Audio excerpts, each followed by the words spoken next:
Hare Krishna.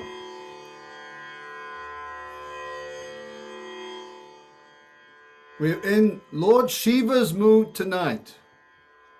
Om. Tonight is Om night. Happy Shivratri, everyone. Happy Shivratri. Hare Krishna. Hare Krishna. Okay, so because it's Shivaratri, happy Shivaratri to everyone.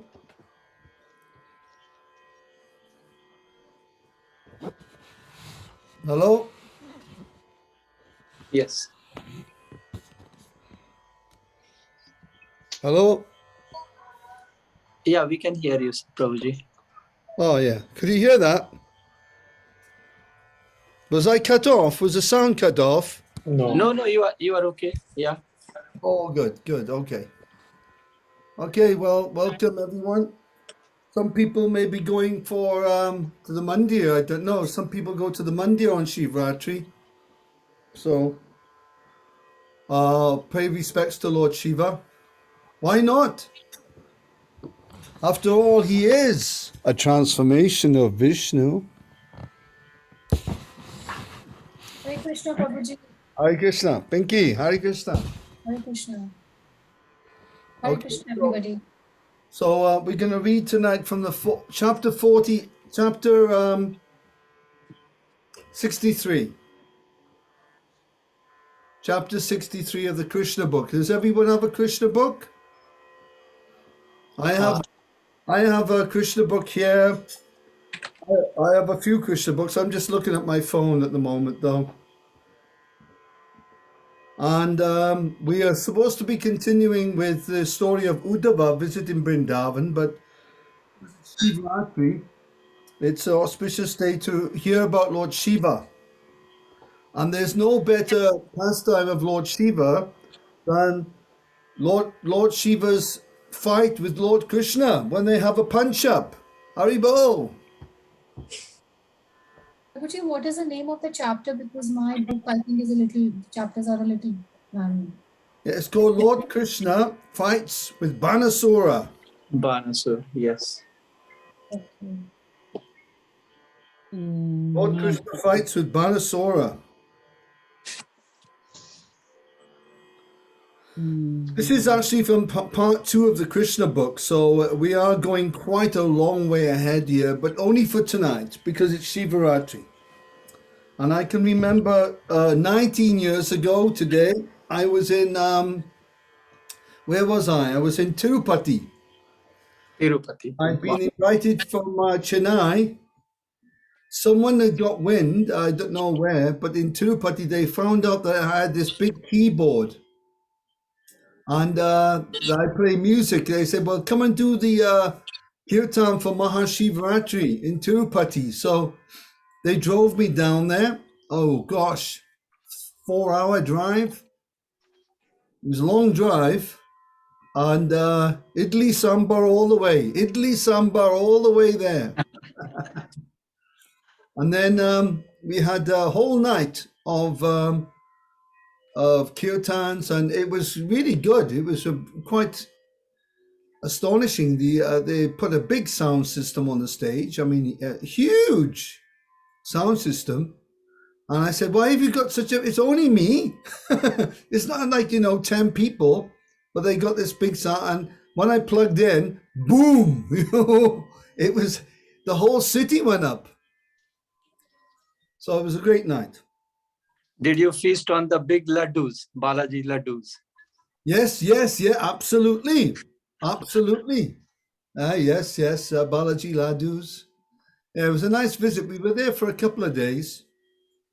But I was mainly in Chennai, and they would take me to different venues in Chennai. Very happy time that was. I took one of my keyboards to India, and it was a great experiment because nobody was doing that kind of music. Yeah. Hare Krishna, Prabhu. Hare Krishna, Shamarani. Hare Krishna. Prabhu, I'm a bit confused. In my Krishna book, are we talking about 63 chapter in Krishna book? Yeah. But in my Krishna book, I only got 54 chapters. No, because there's a second Krishna book. Ah, got it. No, I don't have 2 volumes. that. Okay. 2 volumes. So you Okay, may I'll have, look online. you may have to go online. I've got my database on my phone here. Yeah, I'm gonna do the same. Yeah. Let's just chant the Krishna prayer.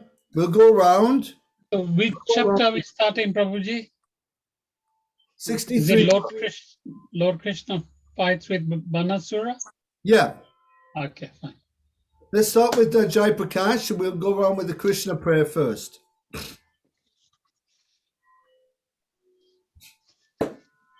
Krishna, Krishna, Krishna, Krishna, Krishna, Krishna, Krishna, Hare.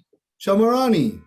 Krishna, Krishna, Krishna, Krishna, Krishna, Krishna, Krishna, hey. Alex. Krishna, Krishna, Krishna, Krishna, Krishna, Krishna, Krishna, Hey. Rakshamam. Lakshamam, sorry. Lakshamam. Krishna, Krishna, Krishna, Krishna, Krishna, Krishna, Pahimam. Then Rama Raghava. Who's going to do Rama Raghava? Nobody? Okay. Jai? Rama Raghav, Rama Raghav, Rama Raghav, Rakshamam. And Shamarani. Krishna Keshava, Krishna Keshava, Krishna Keshava, Pahimam. Okay, lovely. This is the nice kirtan that Lord Chaitanya Mahaprabhu was chanting all around South India for 6 years. Krishna, Krishna, Krishna, Krishna, Krishna, Krishna, Krishna, Hey, Krishna. All there was different melodies, as we did before. They can be sang so many ways, but it's very, very nice. So we'll do a little prayer to Lord Shiva now. Are you all sitting comfortably? Yes? Okay. Yes. In some cases, some people are lying comfortably.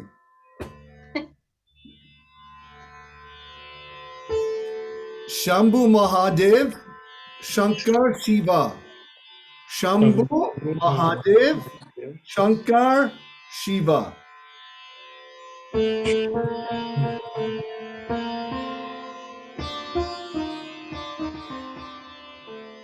Okay. Shambhu Mahadev, Shankar Shiva. Shambhu Mahadev. These are the Shankar 4 Shiva. names of Shiva that are very popular. Shambhu is the state of Sadashiva. It's the state of the actual platform of Shiva is called Shambhu. And there's one name for Lord Krishna or Sankarshan Vishnu called Shambhunath. And there's a devotee at Bhaktivedanta Mana, his name is Shambhunath.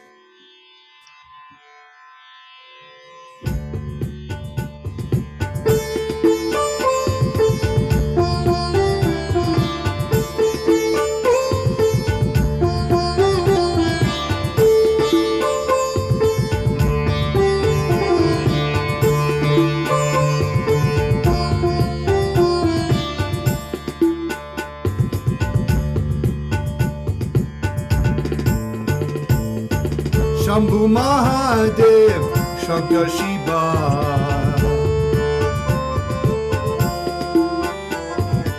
Or you can turn your sound off actually.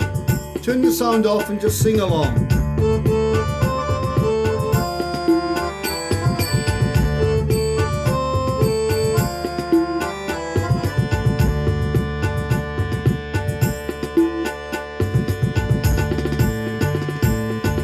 Shambhu Mahadev, Shankar Shiva.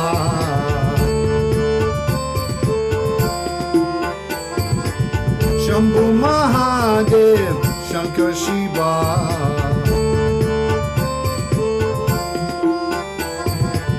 Shambhu Mahadev, Shankar Shiva.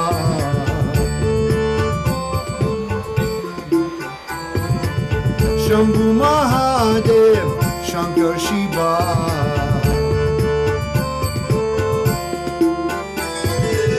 Shankar Shiva, Shankar Shiva, Shankar Shiva, Shankar Shiva, Shankar Shiva, Shankar Shiva, Shankar Shiva, Shankar Shiva, Shambhu Mahadev, Shankar Shiva.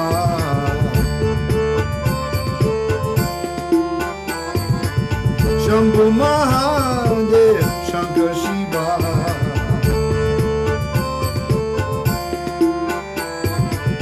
Shambhu Mahadev, Shankar Shiva.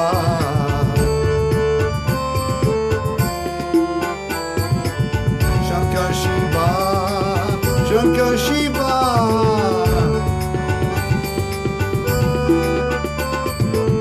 Shankar Shiva, Shankar Shiva.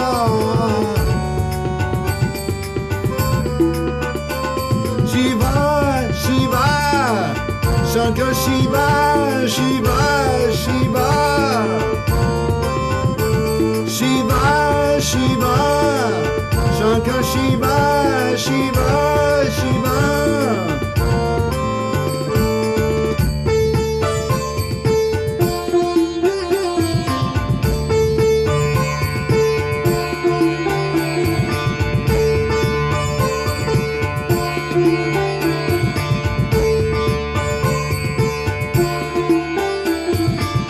Shambhu Mahadev, Shankar Shiva.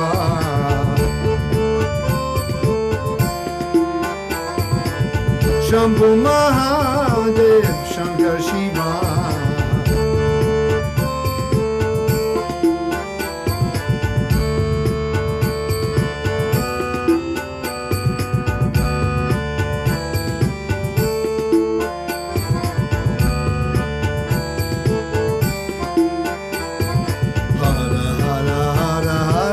Shankar Shiva.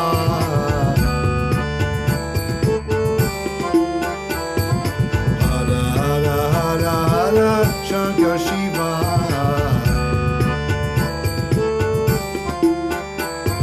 Shiva Shiva Shiva Shiva Shankar Shiva.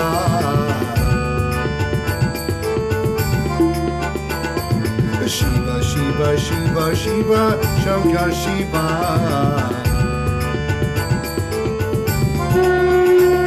Shiva, Shiva, Shankar Shiva, Shiva, Shiva. Shiva, Shiva, Shankar Shiva, Shiva, Shiva. Shambhu Mahadev, Shankar Shiva.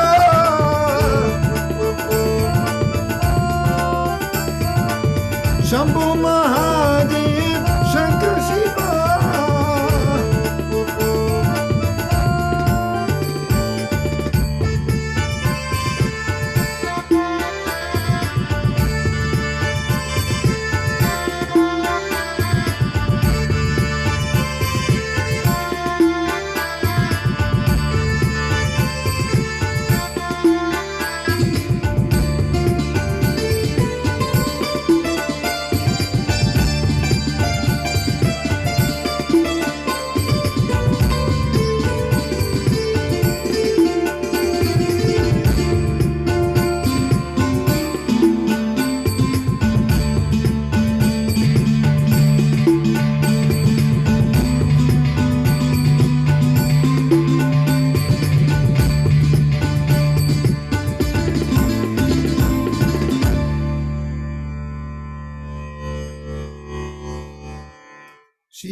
Shankar Bhagavan ki. Haribo. We have a dedication for Lord Shiva tonight, Charnavinda Prabhu. So we did a little kirtan to glorify Lord Shiva this evening for a change. Once a year we can do. Did you hear the keyboard okay? Yes, Perfect. Prabhu, it was very, very nice. Lovely. Coming to your home soon. Yes, Prabhuji. We were just in Swindon and Rupesh Prabhu at the top here. He's a Bengali Vaishnava devotee and he's living in Swindon. He was at the home of Mr. Suprajoti Day and we were there on Sunday. We did this very kirtan on Sunday, didn't we? Yes. Very nice. Much to everyone's surprise. But Vaishnavas, we glorify Lord Shiva because he's the highest Vaishnav. So, Charnavinda Prabhu, we're going to be reading from the Krishna book, chapter 63 tonight. So let's start with Jai Prakash Prabhu. When the 4 months of the rainy season passed and Anuruddha had still not returned home, all the members of the Yadu family became very perturbed. They Okay, could not wait a minute. Then Aniruddha, who knows who Aniruddha is? Krishna's son, grandson. Yes, grandson. Yes, his grandson. So he is the son of Pradyumna. And Pradyumna is the son of Krishna and Rukmini. So this is the grandson now, and he'd been away for something. He disappeared. He was sleeping one night in his bed in Dwarka very nicely, and then suddenly he just poof, he'd gone. So they're wondering what happened, and he'd been gone for a long time. So carry on, Jai. They could not understand how the boy was missing. Fortunately, one day the great sage Narada came and informed the family of Anuruddha's disappearance from the palace. He explained how Anuruddha had been carried to the city of Sonitapura, the capital of Banasura's empire, and how Banasura had arrested him with the Nagapasa, even though Anuruddha had defeated his soldiers. This news was given in detail by Narada, and the whole story was disclosed. Then the members of the Yadu dynasty, all of whom had great affection for Krishna, prepared to attack the city of Sonitapura.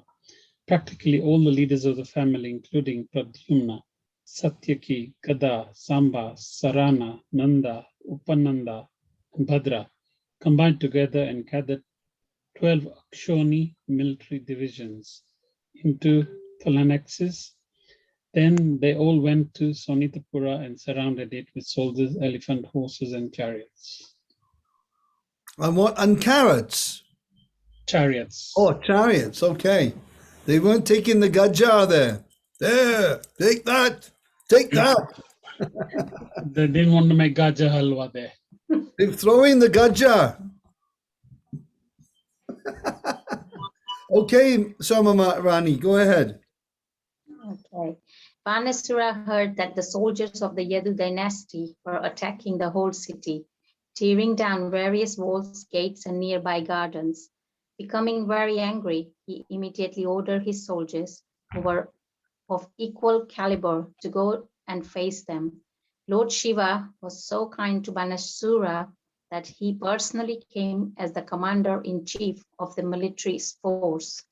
Assisted by his heroic son, Kartikeya and Ganapati, Nandishvara, Lord Shiva, seated on his favorite bull, led the fighting against Lord Krishna and Balaram. We can simply imagine how fierce the fighting was. Lord Shiva with his valiant son on one side, and Lord Krishna, the Supreme Personality of Godhead, and his elder brother, Sri Balaramji, on the other. The fighting was so fierce that those who saw the battle were struck with wonder, and the hairs on their bodies stood up. Lord Shiva was engaged in fighting directly with Lord Krishna. Pradyumna was engaged with Kartikeya, and Lord Balaram was engaged with Banasura's commander-in-chief, Kumbhanda, who was assisted by Kupakarna, Samba, the son of Krishna, fought the son of Banasura, and Banasura fought Satyaki, commander-in-chief of the Yadu dynasty. In this way, the fighting was waged. Go ahead, Alex Bro. News of the fighting spread all over the universe. Demigods such as Lord Brahma from higher planetary systems, along with great sages and saintly persons, Siddhas, Karanas, and Gandhavas, all being very curious to see the fight between Lord Shiva and Lord Krishna and their assistants, hovered over the battlefield in their airplanes. Lord Shiva is called Bhutanatha because he is assisted by various types of powerful ghosts and denizens of the infernos, bhutas, pretas, paramatas, kuryakas, dakinas, pichachas, kusmandas, vitalas, vinyakas, and brahma rakshasas. Of all kinds of ghosts, the Brahma Rakshasas are the most powerful. They are the Brahmanas who, after death, have entered the ghostly species of life.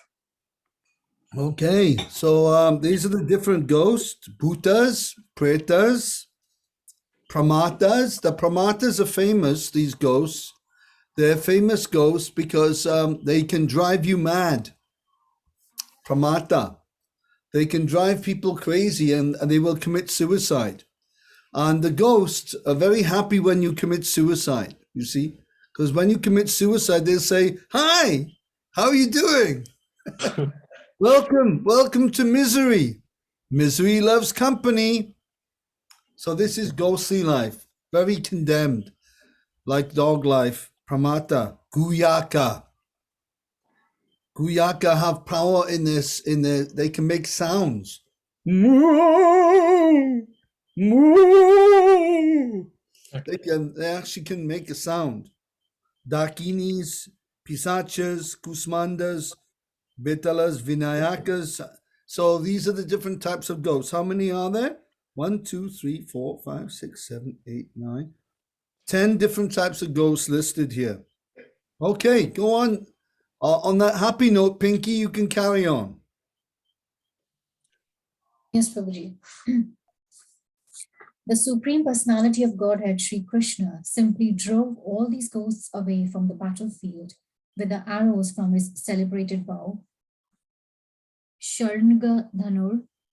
Lord Shiv then began to release all his selected weapons against the Personality of Godhead. Lord Sri Krishna, without any difficulty, counteracted all these weapons with counter weapons. He counteracted the Brahmastra, similar to the atomic bomb, with another Brahmastra and an air weapon with a mountain weapon. When Lord Shiva released a particular weapon, bringing about a violent hurricane on the battlefield, Lord Krishna presented just the opposing element, a mountain weapon, which checked the hurricane on the spot. Similarly, when Lord Shiva released his weapon of devastating fire, Krishna counteracted it with torrents of rain. Okay, go ahead, Rupesh. At last, when Lord Shiva released his personal weapon, the Pashupatastra, Krishna immediately counteracted with the Narayan Astra. Lord Shiva then became exasperated in fighting with Lord Krishna. Krishna then took the opportunity to release his yawning weapon. When this weapon is released, the opposing party becomes tired, stops fighting, and begins to yawn. Consequently, Lord Shiva became so fatigued that he refused to fight anymore and began yawning.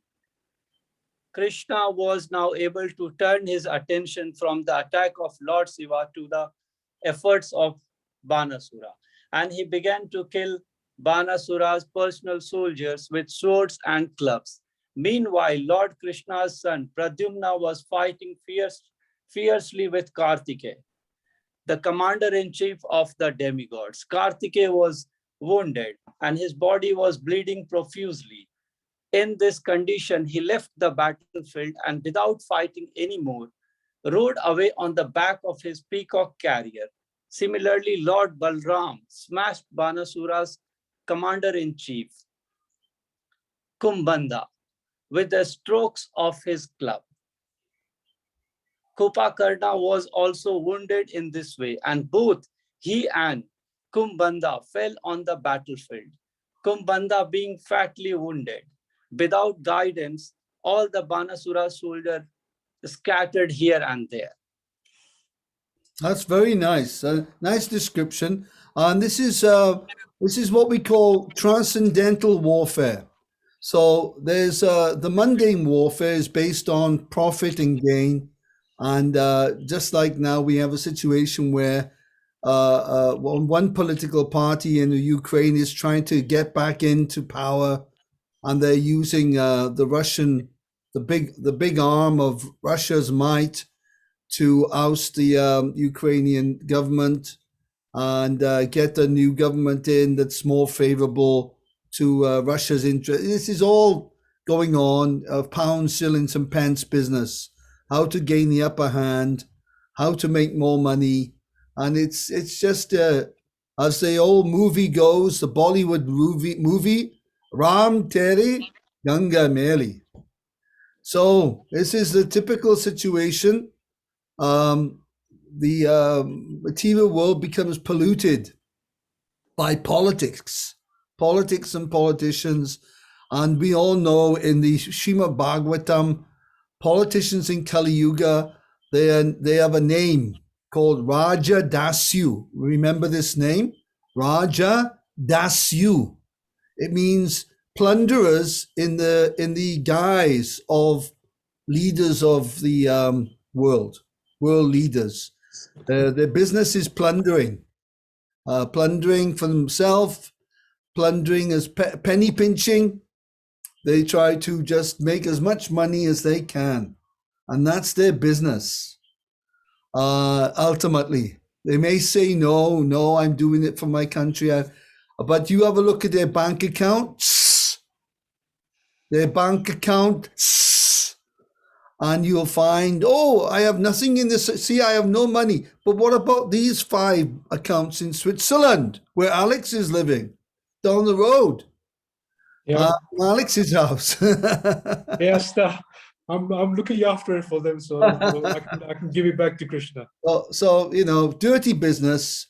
But yeah, the Leela is going on fighting.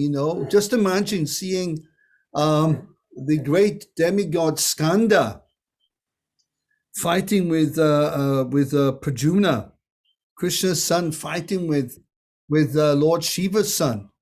What a punch up! In the red corner is Skanda. In the blue corner is Prajumna, son of Krishna. Just imagine the power. It's auspicious. This was a very auspicious, as we'll find in the Falshruti at the end of the chapter. The blessing is a great blessing comes why we're doing this also is the Falshruti gives everyone a very great blessing at the end of it. Who would like a great blessing today from Lord Shiva? Yes. So this is what we're doing anyway. We're trying to invoke Lord Shiva's mercy, and we're hearing the glories of this great fight. Have you got it, Charnaravinda Prabhu? Do you have it on the screen there, or no? Okay, so just listen in, Prabhu, and we'll ask Jigna. She's just arrived. And Jigna, we're on chapter 63 here, and we're three paragraphs down, and we're just coming to the point now. Banasura soldiers scattered here and there. Okay? About four paragraphs down.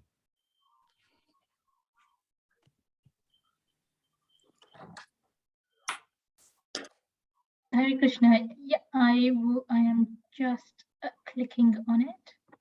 Okay, we'll carry on then with with Jai. Jai, you can carry on with that paragraph, and then when Jigna catches up, she can carry on after that. Go ahead.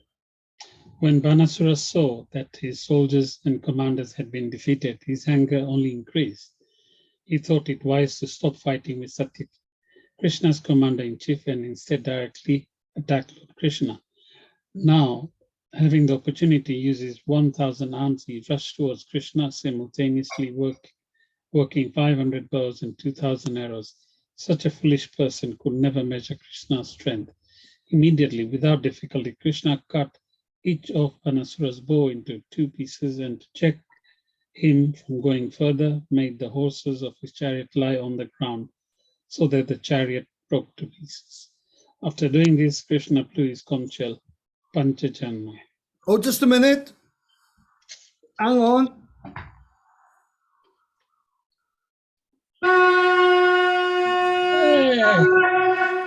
Go ahead. There was a demigoddess named Kotara who was worshipped by Banasura, and their relationship was a mother and son. Mother Kotara was upset that Banasura's life was in danger, so she appeared on the scene. With naked body and scattered hair, she stood before Lord Krishna. Shri Krishna did not like the sight of this naked woman, and to avoid seeing her, he turned his face. Banasura, getting this chance to escape Krishna's attack, left the battlefield. All the strings of his bow had been broken, and there was no chariot or driver, so he had no alternative but to return to his city. He lost everything in the battle.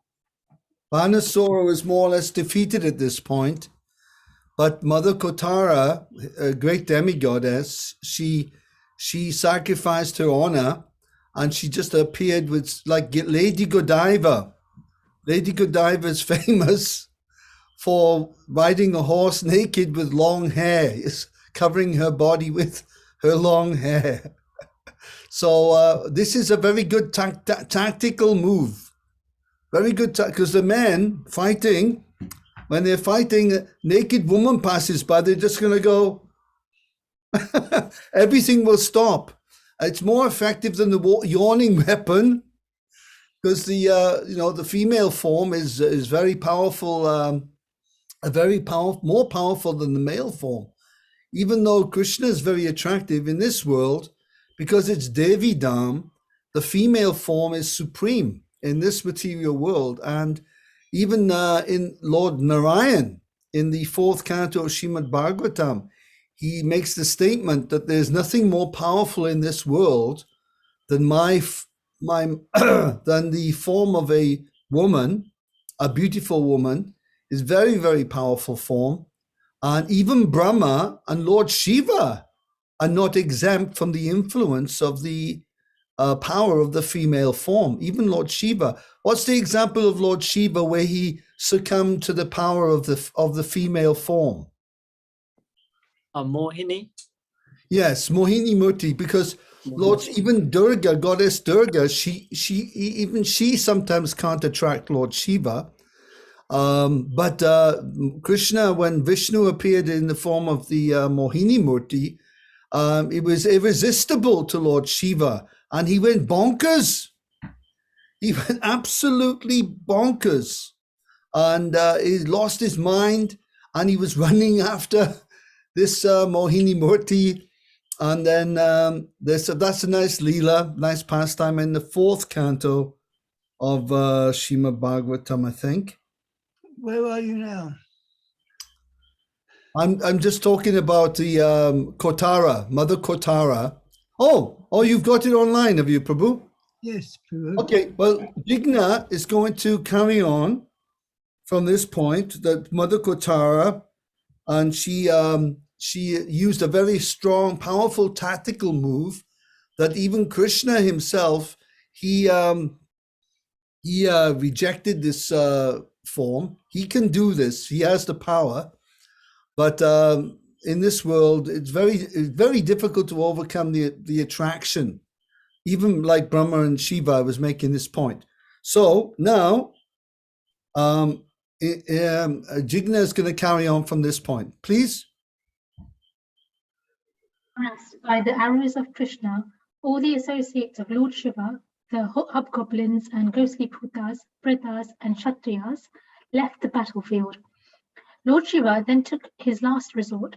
He released his greatest death weapon, known as the Shiva Jvara, which destroys by excessive heat. It is said that at the end of creation, the sun becomes 12 times more scorching than usual. This 12 times hotter temperature is called the Shiva Jvara. When the Shiva Jvara personified was released, he had 3 heads and 3 legs, and he came toward Krishna. And as he came toward Krishna, it appeared that he was burning everything to ashes. He was so powerful that he made blazing fire appear in all directions, and Krishna observed that he was specifically coming toward him. So there we are, Charnaravinda Prabhu. We're at this point now where Lord Shiva has released his ultimate death weapon with 3 heads and 3 legs. I mean, I can't imagine a burning form with 3 heads and 3 legs walking right at me. I mean, how would you feel, Rupesh, if that were you walking down the road there and this huge fire form was walking right at you with 3 heads and 3 legs? I tell you what, I'd be off. Yeah, I think that's the time to chant Hare Krishna. It's the time to chant Hare. How about Shamarani? How would you manage with that one?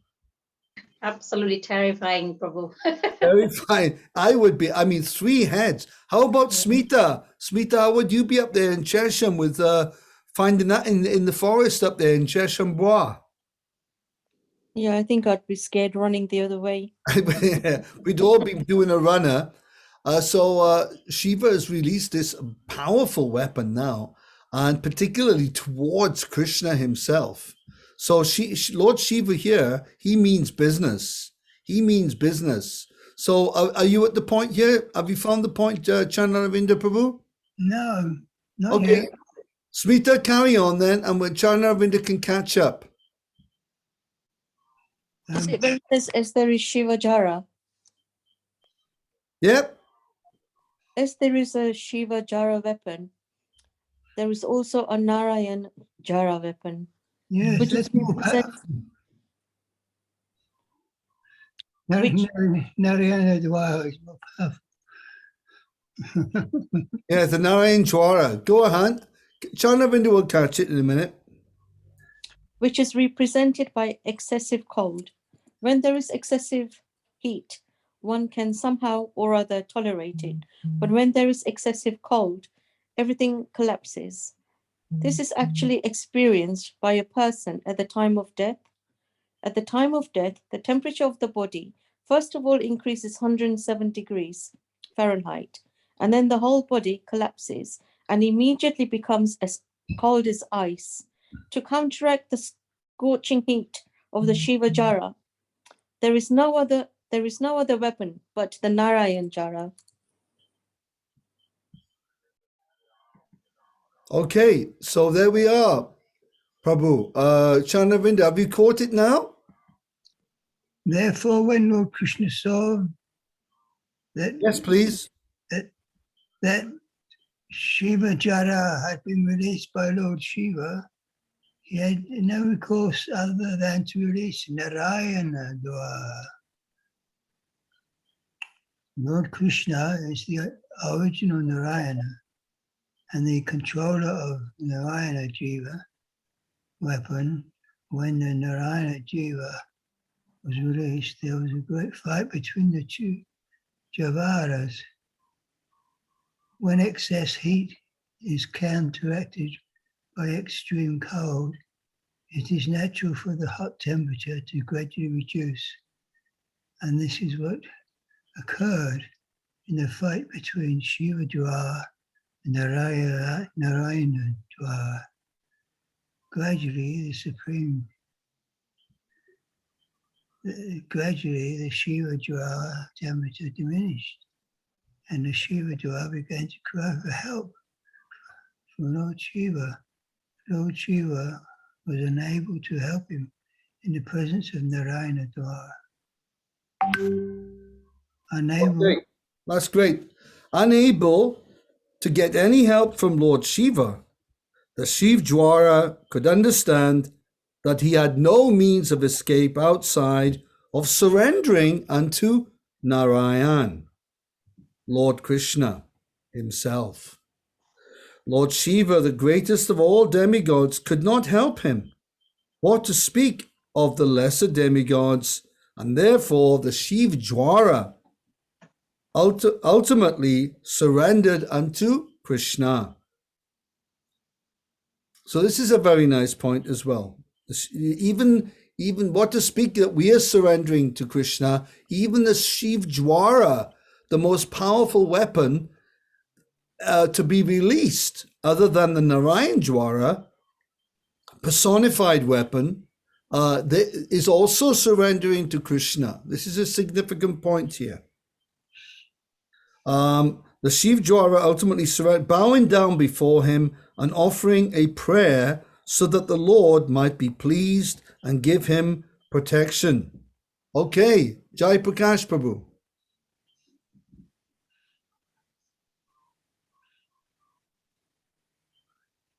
This incident of the fight between the ultimate weapons of Lord Shiva and Lord Krishna proves that if Krishna gives someone protection, no one can kill him. And if Krishna does not give one protection, no one can save him. Lord Shiva is called Mahadev, the greatest of all the demigods, although sometimes Lord Brahma is considered the greatest of all the demigods because he can create. However, Lord Shiva can annihilate the creations of Brahma. Still, both Lord Brahma and Lord Shiva act only in one capacity. Lord Brahma can create, Lord Shiva can annihilate, but neither of them can maintain. Lord Vishnu, however, not only maintains but creates and annihilates also. Factually, the creation is not affected by Brahma because Brahma himself is created by Lord Vishnu, and Lord Shiva is created upon of Brahma. The Shiva Jara thus understood that without Krishna or Narayan, no one could help him. He therefore rightly took shelter of Lord Krishna and with folded hands began to pray as follows. Now at this point, the Shiv Jwara was very obviously, the personified weapon of Lord Shiva would be very proud, very, very audacious. 3 heads, come on, 3 heads, 3 legs, fire.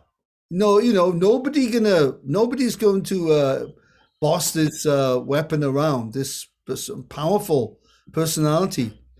So at this point, he's been cooled down by the Narayan Jwara weapon to the extent that he's now freezing cold. So he's praying in a very cold state. Now, when we are very cold, what happens? We start shivering. So in a shivering condition, he says, "My dear Lord, oh, it's so cold. I offer my respectful obeisances unto you because you have unlimited potencies. No one can possess. No one can surpass your potencies, and thus you are the Lord of everyone. Generally, people consider Lord Shiva the most powerful personality in the material world, but Lord Shiva is not all-powerful. You are all-powerful. This is factual. You are the original consciousness or knowledge. Without knowledge or consciousness, nothing can be powerful. A material thing may be very powerful, but without the touch of consciousness, it cannot act. A material machine may be gigantic and wonderful, but without the touch of someone conscious and in knowledge, the material machine is useless for all purposes. My Lord, you are complete knowledge, and there is not a pinch of material contamination in your personality. Lord Shiva may be a powerful demigod because of his specific power to annihilate the whole creation. And similarly, Lord Brahma may be very powerful because he can create the entire universe. But actually, neither Brahma nor Lord Shiva It's the original cause of this cosmic manifestation. You are the absolute truth, the supreme Brahman, and you are the original cause. The original cause of the cosmic manifestation is not the impersonal Brahman effulgence. That impersonal Brahman effulgence rests on your personality, as confirmed in the Bhagavad Gita. Brahmano hi pratishtaham amritavyayasya cha. That's from the Bhagavad Gita there. 9th chapter, I believe. The cause of the impersonal Brahman is Lord Krishna. This Brahman effulgence is likened to the sunshine which emanates from the sun globe. Therefore, impersonal Brahman is not the ultimate cause. The ultimate cause of everything is the supreme eternal form of Krishna. All material actions and reactions take place in the impersonal Brahman, but in the personal Brahman, the eternal form of Krishna, there is no action and reaction. So here's a weapon of Lord Shiva, obviously very exalted personality, the Shiv Jwara, and he has perfect knowledge coming from Lord Shiva, because Lord Shiva himself has perfect knowledge, as explained in the 4th canto Srimad Bhagavatam in the Rudra Gita. So Shiva, Shama Rani, you're going to have to give a few shivers here now, I'm afraid. You have to do a few brrrs. I'll have a go, Prabhu. The Shiva Jwara continued. Therefore, my Lord, your body is completely peaceful, completely blissful, and devoid of material contamination. In the material body, there are actions and reactions of the 3 modes of material nature. The time factor is the most important element above all others, because the material manifestation is affected by the agitation of time. Thus, natural phenomena come into existence, and as soon as phenomena appear, fruitive activities are visible. As the results of these fruitive activities, a living entity takes his form. He acquires a particular nature packed up in a subtle body and gross body, formed by the life, air, the ego, the 10 sense organs, the mind, and the 5 gross elements. These then create the type of body, which later becomes the root cause of various other bodies, which are acquired one after another by means of the transmigration of the soul. All these phenomenal manifestations are the combined actions of your material energy. You, however, are the cause of this external energy, and thus you remain unaffected by the action and reactions of the different elements. And because you are transcendental to such a compulsions of material energy, you are the supreme tranquility. You are the last word in freedom from material contamination. I therefore take a shelter, your lotus feet, giving up all other shelter. Such a beautiful description, isn't it? Prayers. Very, very, yeah, you find in the Krishna book, in the Bhagavatam, the prayers of the Shiv Jwara, Yeah. to Lord Krishna, and the prayers of King Muchakunda to Lord Krishna, the prayers of various great personalities to the Lord. Within those prayers is the perfect truths and philosophy and understandings of different tattvas, and the whole, those prayers contain tremendous. I mean, the 3rd, I think, or 4th, I think it's chapter 86 or 85 of, it's just before the end of the Srimad Bhagavatam, or the Krishna book, 10th canto, the prayers of the personified Vedas, the Shrutis. Those prayers are, I mean, they're like a book in its own. It's incredible knowledge. So what we're going to do now, because we're coming to the end, we're not going to go, the prayers will go on and on and on and on and on. So what we're going to do now, we're going to go to the very last part of the prayers. It's coming to the end of the chapter, and we're going to just read the last section here. My Lord, brrr. Let's give a big brrr. Brrr. Brrr. Jai Prakash, bro, come on, it's freezing in Crawley at the moment. Brrr. A hot water bottle. Hey, Alex, you're up there on the Matterhorn up there in Switzerland. Come on. Brrr. Okay, Smita, let's say have a chesum bra. Brrr. Oh, all right. That sounded like a cat. Jigna. Oh, that was good. Come on, Smita, you can do a better one than that. I can't. Come on. That's it. That's the one.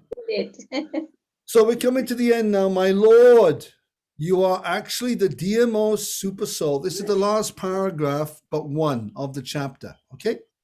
My dear Lord, you are actually the dearmost super soul of all living entities and the supreme controller of everything. The human being who is always illusioned is afraid of ultimate death. A man who is simply attached to sensual enjoyment voluntarily accepts the miserable material existence and thus wanders after the will-o'-the-wisp of sense pleasure. Will-o'-the-wisp. Why is it will-o'-the-wisp, sense pleasure? We all need sense pleasure. We have to satisfy the senses, otherwise we'll go mad. We must satisfy them, but people live only for sense. That's the problem. When you live only to eat and not eat to live, then you're in the Vishai consciousness, animal consciousness. So this is the point is like this, that we have to understand that sense pleasures are why is it because you enjoy the sense pleasure, then a few days later you want the same thing again and again and again, and this is called puna charva charvitananam, chewing the chewed again and again. Puna charva charvananam or charvitananam. So we chew the chew, the same thing. So that is the problem. We can't just live for sense pleasures. They're very limited, and we should avoid them as much as possible.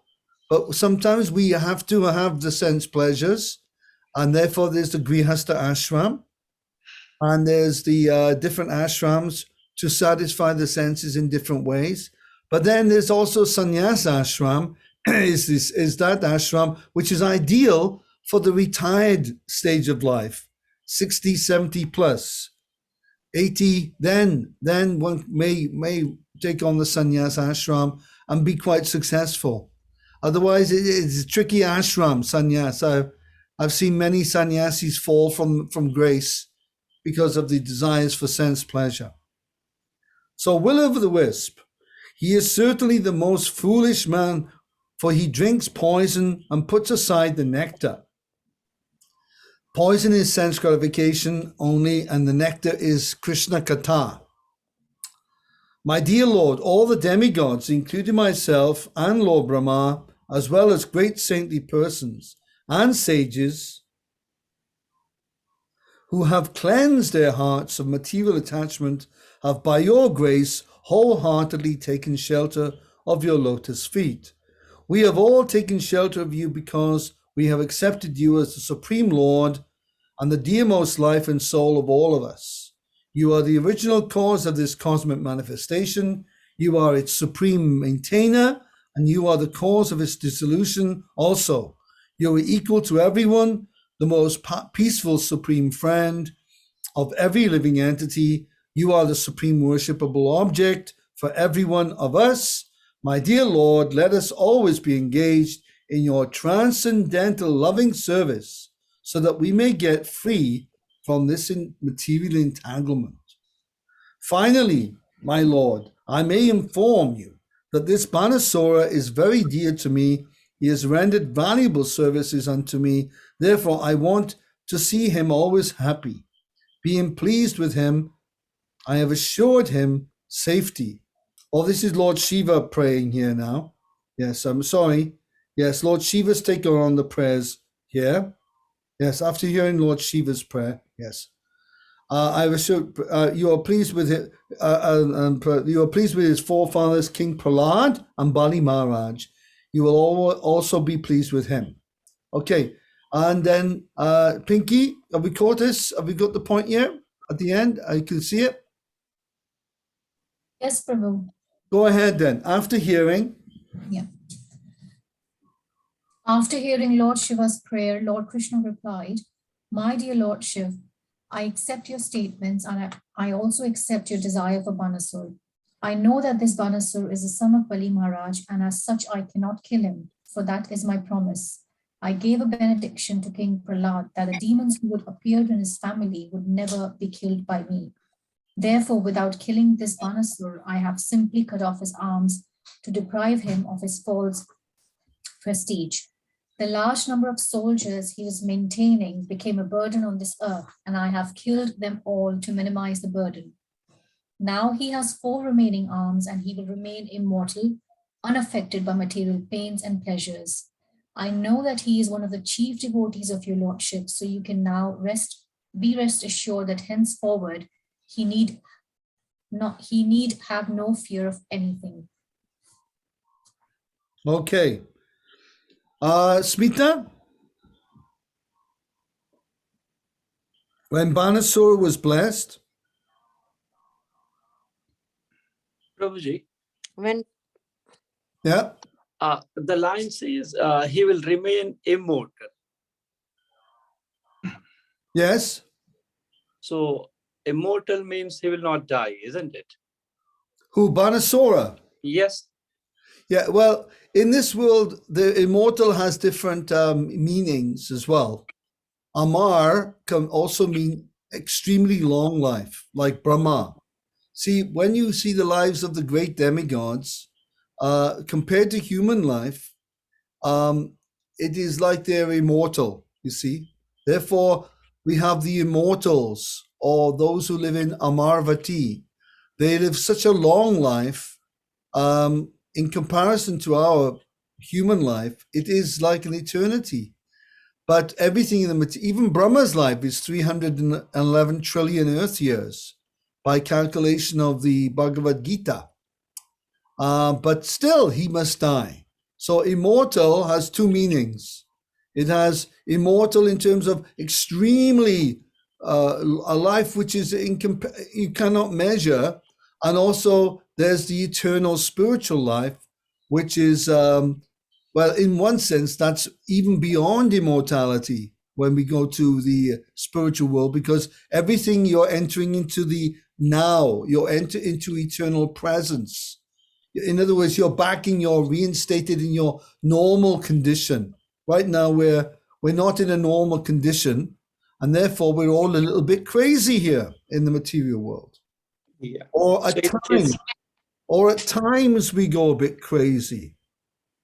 Have you noticed that? At times we go a bit crazy. Shamarani, a bit crazy now and then? Yeah. Smita, occasional madness? yeah, Pinky? Yes, Prabhuji, all the time. So this world is like we are often driven to madness, and because it's the nature of this world.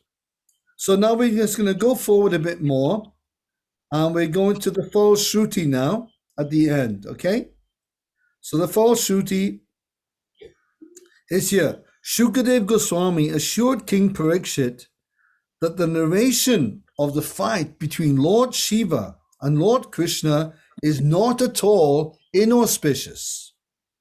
On the contrary, if one remembers in the morning, particularly in the morning, it says, okay? So if one remembers in the morning of the narration of this fight between Lord Shiva, Krishna and Lord Shiva, and takes pleasure in the victory of Lord Krishna, he or she will never experience defeat anywhere in the struggle of life. Hooray! Why does it specifically say morning, Prabhuji? Right. Brahma Muhurta, auspicious time. Morning is very auspicious. So we're remembering, if you wake up in the morning and remember the Shiva Jwara and the Narayan Jwara, and you remember this fight, it says you will never experience defeat in the struggle of life. Okay? So there we are. There's a little hint there, little clue for success and victory. Okay. This episode of Banasura's fighting with Krishna and later being saved by the grace of Lord Shiva is confirmation of the statement in the Bhagavad Gita that the worshippers of demigods cannot achieve any benediction without its being sanctioned by the Supreme Lord himself. Krishna says, Avidi Purvakam in Bhagavad Gita, that they are getting the same benediction from me. It is whatever people get in this world, whether they're Christian, Muslim, Hindus, Buddhists, atheists, whatever they are, they're getting the benediction. It's coming from Krishna, but they're getting it in the wrong way. They're going about it in an indirect manner. Okay, so either you can go directly to Krishna, or we can go around this way, that way, and the other way, and but it's still coming from Krishna. Krishna, he is empowering the demigods. He will empower any messiahs or prophets and saints. They all get the same Shakti from Krishna Shakti. So, but Lord Shiva appealed to Krishna. Here in the narration we find that although Banasura was a great devotee of Lord Shiva, when he faced death by Krishna, Lord Shiva was not able to save him. But Lord Shiva appealed to Krishna to save his devotee, and this was sanctioned by the Lord. This is the position of Lord Krishna. The exact words used in this Bhagavad Gita are Mayaiva Vihitan Hitan. That's another shloka that is used to describe how all the benedictions are coming from Krishna. This means that without the sanction of the Supreme Lord, no demigod can award any benediction to his worshipper. Thus end the Bhaktivedanta purports of the 63rd chapter of Krishna. Lord Krishna fights with Banasura. Hari Om Tat Sat. I hope you all enjoyed that fantastic Leela pastime. Has anyone heard it before? Has anyone read that before? Yes. Yes, we've heard it. Yes, Rupesh. Well, this is a treat for everyone tonight to hear this fabulous fight between Lord Krishna and the Kartikeya, and all the demigods were there. They were all, all on their bahans, and they were all having a good old fight there. And ultimately the Shiv Jwara was defeated by the Narayan Jwara weapon. Hare Krishna. Hare Krishna. So next week we'll carry on with Uddhava, the Uddhavas meeting the residents of Vrindavan. Thank you, Prabhu. Hare Krishna, Thank you, everyone. Prabhuji. Hare Krishna. Hare Krishna, everybody. Well, have a nice Shivratri, and if you see Lord Shiva, say Boom Boom Mahadev. Har Har Hara Mahadev. Hara.